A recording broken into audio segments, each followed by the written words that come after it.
Next chapter है हमारा atoms. Last topic हम लोगों ने क्या पढ़ा था? लास्ट टॉपिक क्या पढ़ा था? Matter waves. ठीक है। तो डी ब्रोगली ने क्या बोला कि हर एक मैटर क्या होगा, एक वेव की तरह बिहेव करता है। मैटर जब भी कोई चलेगा तो वो वेव के जैसा बिहेव करने वाला है। तो अब हम उस मैटर के ऊपर बात करने जा रहे हैं। वेव के बारे में सारी बातें खत्म हो चुकी हैं। तो जो पुराना आइडिया था हम लोग का, जो आइडियोलॉजी था, ओल्ड आइडियोलॉजी, ये बताया कि मैटर जो है स्मॉल स्मॉल यूनिट से मिलकर के बना हुआ है। ठीक है। एक मैटर जो है डिस्क्रीट यूनिट से मिलकर के बना हुआ है, ये बोला गया था। एटम्स डिस्क्रीट यूनिट से मिलकर के बना है, और ये क्या होता है, फंडामेंटल यूनिट भी है। यही फंडामेंटल यूनिट भी है, मतलब फंडामेंटल का मतलब can not be divided further, जिसको मैं और सब डिवाइड नहीं कर सकता हूं, यही माना गया था सबसे पहले। डाल्टन ने जो माना था, जॉन डाल्टन ने, वो यही बोला था कि एटम जो है फंडामेंटल यूनिट होता है किसी भी एक मैटर का, जो कि इनडिविजिबल होगा। इनडिविजिबल, सही है। और ग्रीक में इनडिविजिबल को ही हम लोग क्या बोलते हैं? एटम बोलते हैं। तो एटम और कुछ नहीं है। एटम एक ग्रीक वर्ड है जिसका मतलब क्या होता है ग्रीक में? इनडिविजिबल। ठीक है। Atom is a Greek word जिसका मतलब होता है इनडिविजिबल।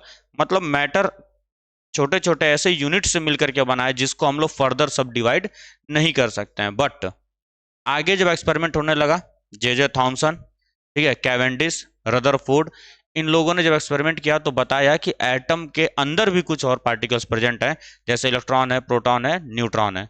और फर्दर अभी सब डिवीजन अभी भी चल रहा है। क्वार्क भी हम लोग को मिला है, जो इलेक्ट्रॉन का 1/3 होता है। इलेक्ट्रॉन का 1/3 चार्ज लेकर के एक और पार्टिकल मिला है, क्वार्क जिसको बोलते हैं हम लोग। लेकिन प्रॉब्लम ये हुआ है कि आइसोलेटेड क्वार्क एग्जिस्ट नहीं करता है। मतलब एक क्वार्क अकेले एग्जिस्ट नहीं करता है। ठीक है। क्वार्क का मतलब होता है चार्ज पार्टिकल जिसका पावर, ये चार्ज कितना होगा? E/3 होगा। 1/3 होता है चार्ज इलेक्ट्रॉन के, 1/3। मतलब इलेक्ट्रॉन का भी फर्दर सब डिवीजन हो रहा है। लेकिन प्रॉब्लम ये हुई है कि ये आइसोलेटेड, मतलब सिंगल क्वार्क एग्जिस्ट ही नहीं करता है। 3 क्वार्क मिल करके वापस इलेक्ट्रॉन बना देते हैं। अरे 1/3 1/3 1/3 मिला तो कितना बनेगा? 1 बनेगा ना। 1 बनने वाला है। तो इसीलिए क्वार्क के बारे में अभी भी हम लोग पढ़ नहीं रहे हैं, लेकिन स्टडी चल रही है उसके ऊपर भी, कि इलेक्ट्रॉन, प्रोटॉन, न्यूट्रॉन का भी फर्दर सब डिवीजन पॉसिबल है क्या। अभी भी उस पर कहानी हमारी चल रही है। तो हमें बेसिकली बात करना है एटम के बारे में। एटम इनिशियली क्या माना गया कि इंडिविजिबल है, ये फंडामेंटल यूनिट है, इससे छोटा कोई भी यूनिट हमारे पास नहीं होता। एक मैटर का सबसे स्मॉलेस्ट यूनिट, जैसे एक दीवार बनाया गया, दीवार का फंडामेंटल यूनिट क्या है? ईंट, ब्रिक्स। ईंट जो है वो फंडामेंटल यूनिट है, उससे फर्दर सब डिवाइड नहीं कर सकते।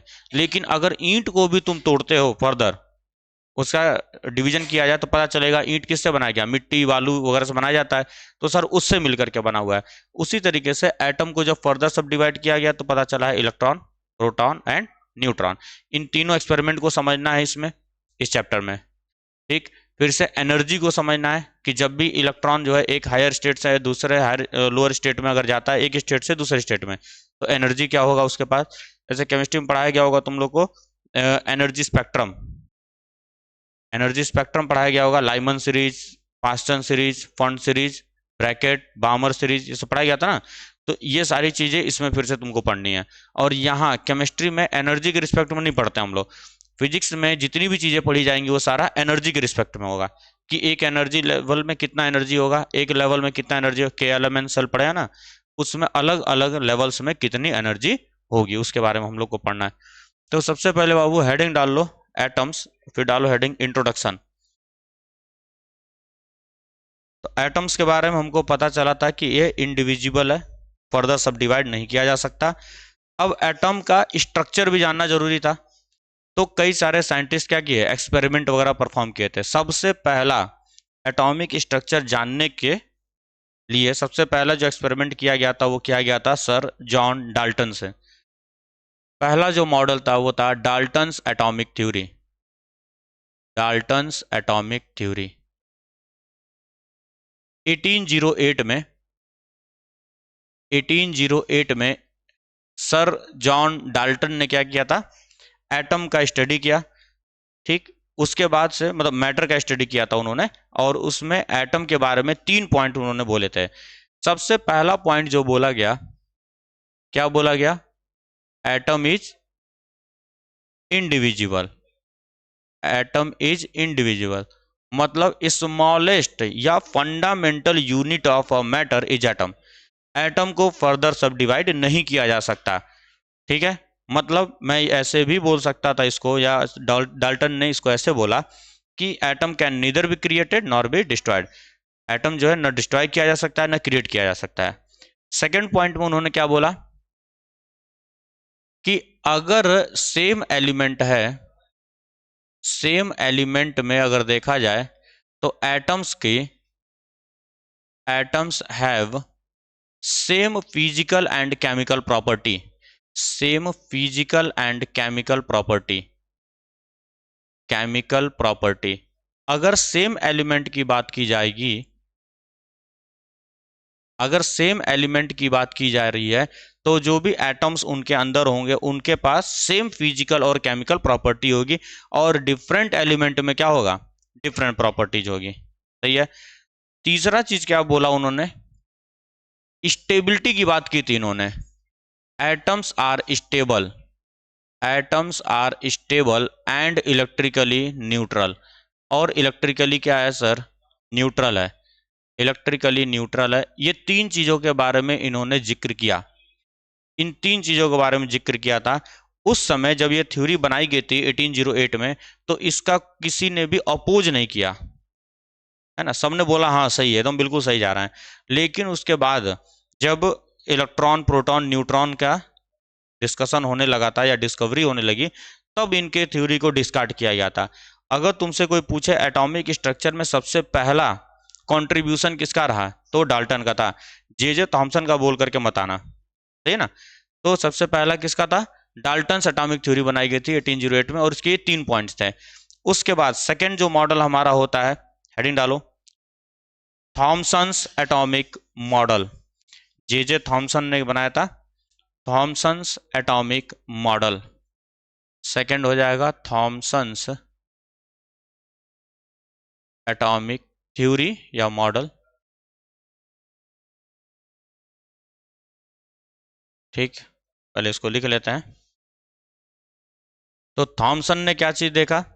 थॉमसन ने जब एक्सपेरिमेंट किया किसी एक एटम पे, तो उन्होंने ये चीज को ऑब्जर्व किया था कि एटम जो है, एटम के अंदर 2 चीजें हैं।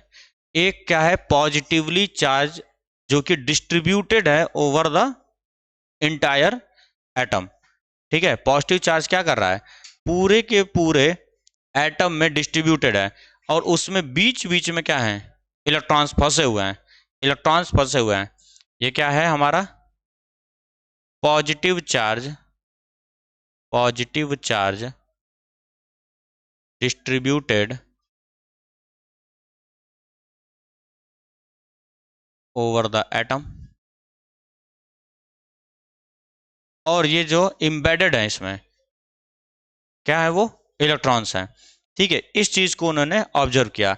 अब इस पर बेस्ड उन्होंने क्या किया? 3 ऑब्जर्वेशन दिए थे कि जो एटम का जो साइज है वो 10⁻⁻10 मीटर का है। जो 3 ऑब्जर्वेशन इन्होंने लिया, क्या लिया? सबसे पहला ऑब्जर्वेशन कि जो साइज ऑफ एटम है सर, साइज ऑफ एटम वो 10⁻⁻10 मीटर के रेंज में है। तो तुमसे अगर कोई पूछे साइज ऑफ एटम के बारे में किसने जिक्र किया था, तो वो किसने जिक्र किया? थॉमसन ने, जे थॉमसन ने। साइज ऑफ न्यूक्लियस की अगर कोई बात करता है तो वो रदरफोर्ड ने किया था। 10⁻⁻15 मीटर होता है, वो आगे चल के हम लोग पढ़ा जाएगा। सेकंड में क्या बताया? सेकंड ऑब्जर्वेशन क्या था कि जो इलेक्ट्रॉन्स हैं वो इम्बेडेड हैं एक uniform space of positively charge. कि पॉजिटिव चार्ज क्या है? डिस्ट्रीब्यूटेड है। प्लम पुडिंग मॉडल जैसा या वाटरमेलन जैसे तरबूज देखे होंगे, लाल लाल पार्ट होता है जो, वो हम प्रोटॉन के जैसा समझ सकते हैं। और जो सीड्स होते हैं जो बीच बीच में फंसे होते हैं उसको मैं इलेक्ट्रॉन की तरह समझ सकता हूँ। या प्लम पुडिंग मतलब दलिया वगैरह जो बनता है उसमें भी देख सकते हो काजू किशमिश ये सब जो डाला गया है उसके अंदर, वो हमारा इलेक्ट्रॉन के जैसा बिहेव करेगा। और जो बाकी दलिया का पूरा पार्ट होगा वो हमारा पॉजिटिव चार्ज प्रोटॉन के जैसा वो बिहेव करता है।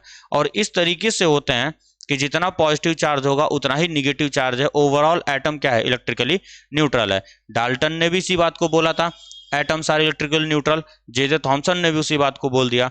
ठीक, तो सेकंड में क्या बोला गया था कि जो पॉजिटिव चार्ज है वो डिस्ट्रीब्यूटेड है, पॉजिटिव चार्ज इज डिस्ट्रीब्यूटेड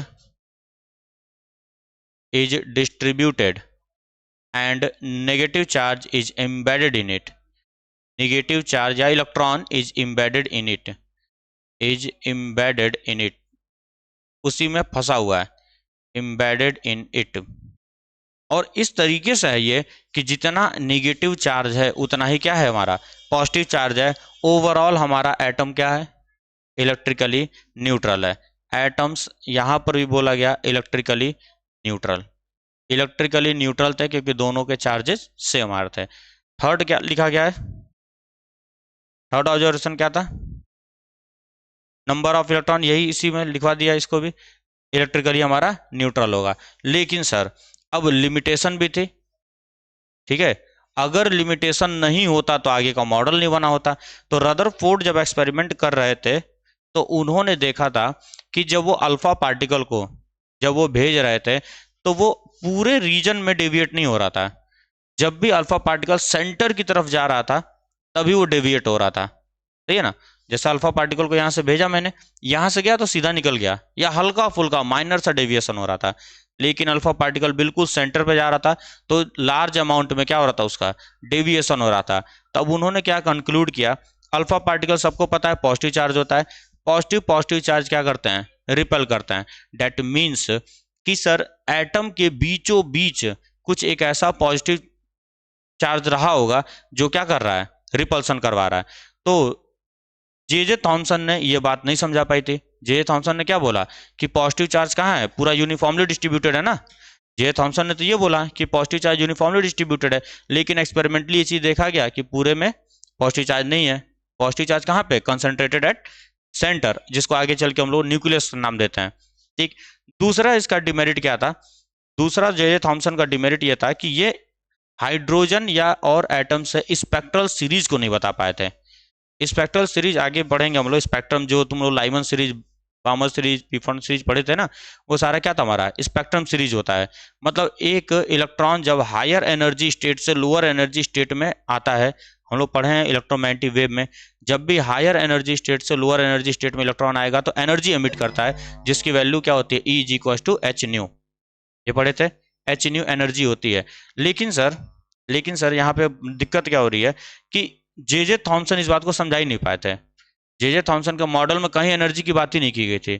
लेकिन ये चीज बाद में देखा गया एक्सपेरिमेंटली कि हाइड्रोजन का ही हम लोग पढ़ते हैं, हमारे सिलेबस में हाइड्रोजन स्पेक्ट्रम सीरीज है, और भी बाकी एटम्स के जब इलेक्ट्रॉन हायर एनर्जी स्टेट से लोअर एनर्जी स्टेट में आएंगे तो वो क्या करते हैं, एनर्जी को एमिट करते हैं, है ना, एनर्जी एमिट होगी उसमें से। लेकिन उस एनर्जी के बारे में कोई बात जे थॉमसन ने नहीं की थी। तो ये दो लिमिटेशंस होते हैं, दोनों लिमिटेशन लिखवा दिया हूँ, सही।